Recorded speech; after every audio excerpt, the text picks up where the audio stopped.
Please, let's take our seats. Thank you. The weight of tragic events in recent weeks has tested our nation's resilience in the wake of unprecedented challenges.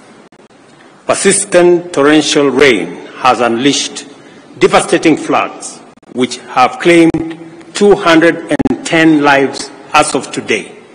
It has also caused injuries to many more and wreaked havoc on property, infrastructure, and livelihoods. No corner of our country has been spared from this havoc.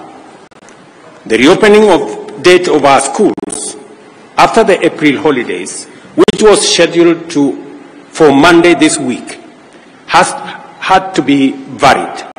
Transportation has become challenging in many parts of the country due to flooded and damaged roads and bridges, and the threat of ravaging rivers and overflowing dams in downstream regions is immense.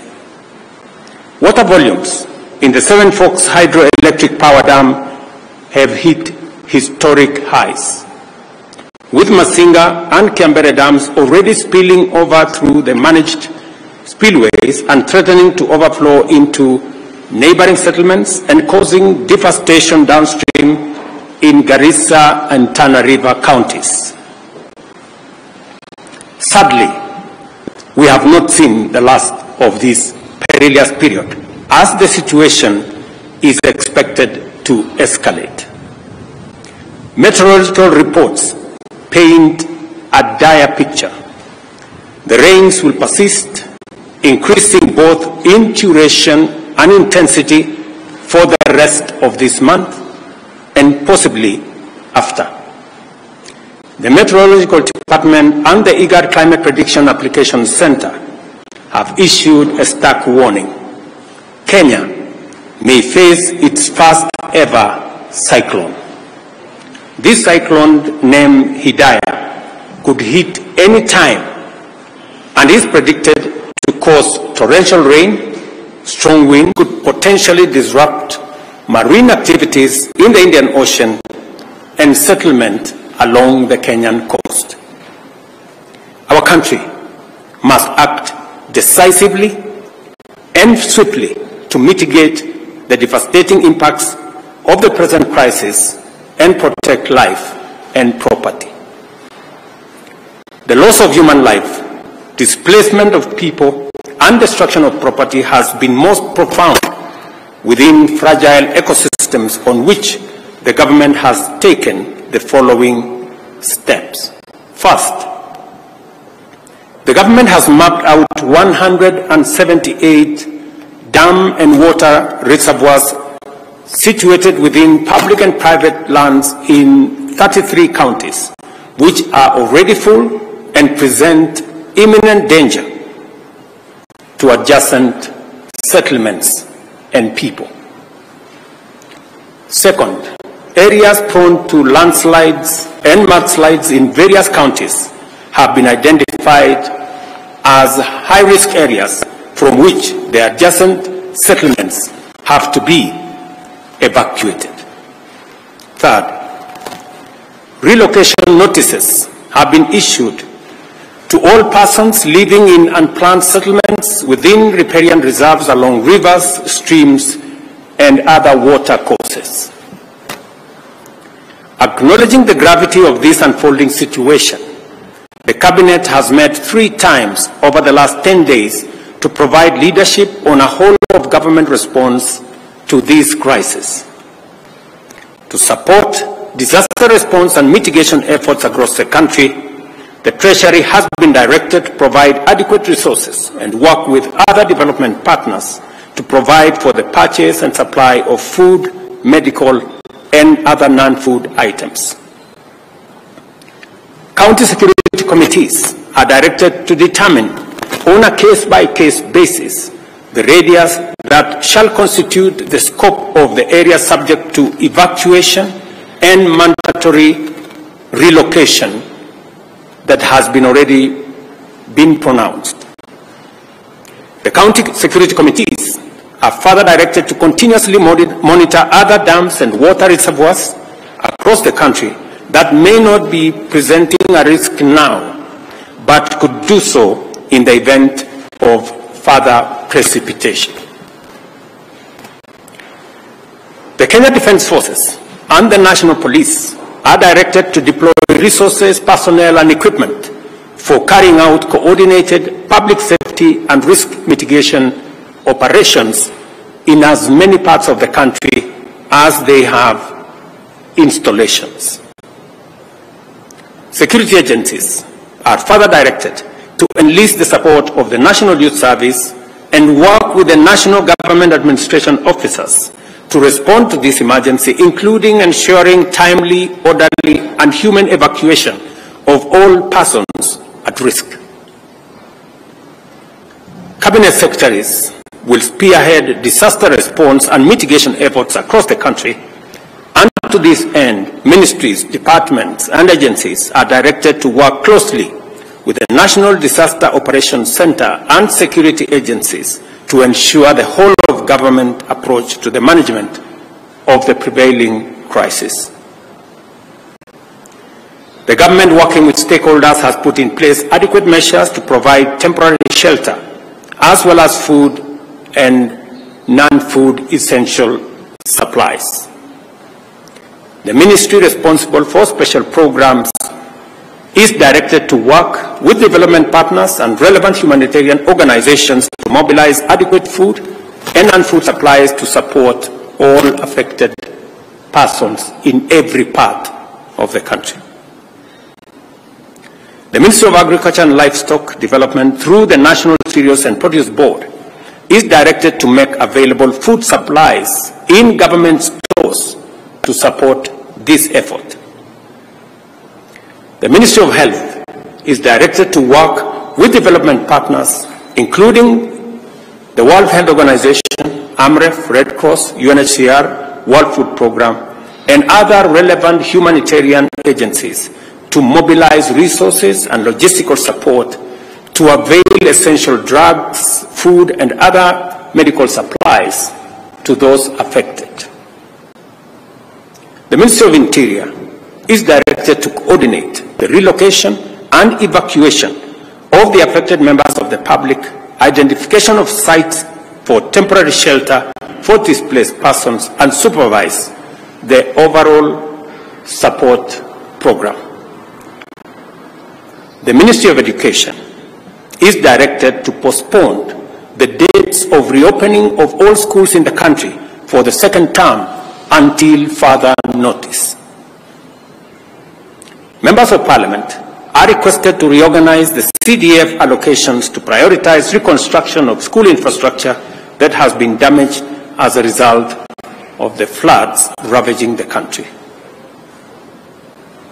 As the national government plays its role in dealing with the current situation, I request and urge county governments, development partners, and private sector to join in these efforts and provide support as, where, and when they can. In Nairobi, settlements in riparian reserves have complicated the response efforts and compounded and aggravated the risk to human life, safety, and property destruction. The Ministry of Interior is hereby directed to enforce the relocation notices issued earlier upon their expiry at 6:30 p.m. today. We appreciate and thank members of the public who are already cooperating with government on the evacuation and relocation effort that is underway. I want to mention specifically citizens in different parts.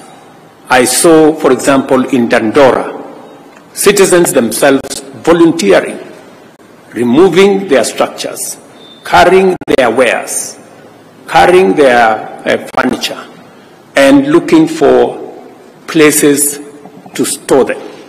It is an encouraging development that citizens are part of the solution and they are participating in the evacuation and relocation efforts. Further, the government appreciates the goodwill demonstrated by thousands of individuals and institutions, volunteers, and others who have made tremendous input into alleviating the suffering and pain by those affected by the prevailing crisis. In the same spirit, the public is called upon to respect and adhere to safety alerts and interventions and to cease and desist from risking their lives or the lives of others by daring the force of nature. Kenyans must avoid endangering their lives by recklessly attempting to cross flooded rivers or drive on waterlogged roads. I extend my gratitude to the media for their commitment to contribute airtime worth Kenya shillings 100 million to support response to this crisis. The measures we are taking at present are aimed at responding to the current crisis in the immediate and the short term. For us to comprehensively address such a threat in the long term, we have to acknowledge and act to reverse the adverse effects of climate change. The current unprecedented crisis of floods that our country is experiencing, as well as the recent devastating drought our country faced, the worst in 40 years after 5 consecutive failed rains, is a direct consequence of our failure to protect our environment, resulting in painful effects of climate change as we are witnessing today. Our country will remain in this cyclical crisis for a long time unless and until we confront the existential threat of climate change. Our climate action agenda is informed by the sad reality that our country's future remains under threat until we restore our degraded ecosystems, including forests, rivers, and wetlands. We must therefore remain committed to confront this existential challenge and do it head-on. It is imperative for us to prioritize environmental conservation efforts and implement aggressive reforestation and wetland restoration programs. Scientific evidence indicates that restoring our natural habitats is our best defense against escalating weather extremes. To this end, I urge you, fellow citizens, to sustain and intensify your positive response to the ecosystem restoration agenda, which aims to grow 15 billion trees nationwide within the next 10 years. This year's program on climate action agenda will be made public in the coming days. The Ministry of Environment and Climate Change and Forestry is hereby directed to immediately expedite the implementation of the ecosystem restoration program and work with all ministries, departments, and agencies and other stakeholders to provide a whole of government, whole of society, whole of nation program. In the face of daunting challenges, immense threats, and unprecedented hazards, our nation has never faltered. The people of Kenya always stand with one another and work together to overcome adversity. We are called upon once again to join hands in this critical juncture and support each other until this season passes, and afterwards, in all endeavors to secure a sustainable future for generations to come. Together, we will win the war against climate change, and also we will build a resilient nation. Thank you very much. God bless you, and God bless our great nation, Kenya. Asanteni sana.